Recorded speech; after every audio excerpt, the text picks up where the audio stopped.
વડોદરાના શિનોર તાલુકાની 5 વર્ષની બાળકી દિવ્યા ઉર્ફે દીવુની હત્યા કેસમાં ચોંકાવનારો વળાંક આવ્યો। હત્યાના આરોપી અજય રાઠોડિયાને પોલીસ તપાસ અર્થે લઈ જતી વખતે સીમળી ગામ નજીક ચાલતા વાહનમાં તેણે એલસીબી ઇન્સ્પેક્ટરની સર્વિસ રિવોલ્વર ઝૂંટવાનો પ્રયાસ કર્યો હતો।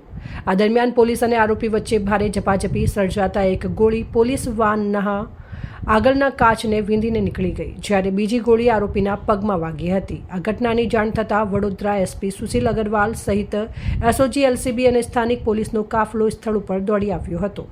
ઇજાગ્રસ્ત આરોપીને સારવાર માટે હોસ્પિટલ ખસેડવામાં આવ્યો, જ્યાં ચુસ્ત પોલીસ બંદોબસ્ત ગોઠવવામાં આવ્યો છે। આજે રાત્રે તકરીબન સાંજના 8 વાગ્યાની આસપાસ શિનોર પોલીસ સ્ટેશનના સેક્સ્યુઅલ અસોલ્ટ પોક્સો અને મર્ડરના અક્યુઝડ અનિલ રાઠોડિયાને પોલીસ કસ્ટડી દરમિયાન સેગવાથી શિનોર પોલીસ સ્ટેશન જતા વખતે રસ્તાની અંદર પોલીસ ગાડીની અંદર પોલીસનું એક સર્વિસ વેપન છીનવાની પ્રયત્ન કર્યું અને એ ઝપાઝપી દરમિયાન અક્યુઝ દ્વારા એક રાઉન્ડ ફાયર કરવામાં આવ્યું, જો કે ડ્રાઈવરના નજીકથી નીકળીને બહાર જતો રહ્યો અને ઝપાઝપી દરમિયાન બીજું એક રાઉન્ડ અક્યુઝના પગની અંદર વાગ્યું છે।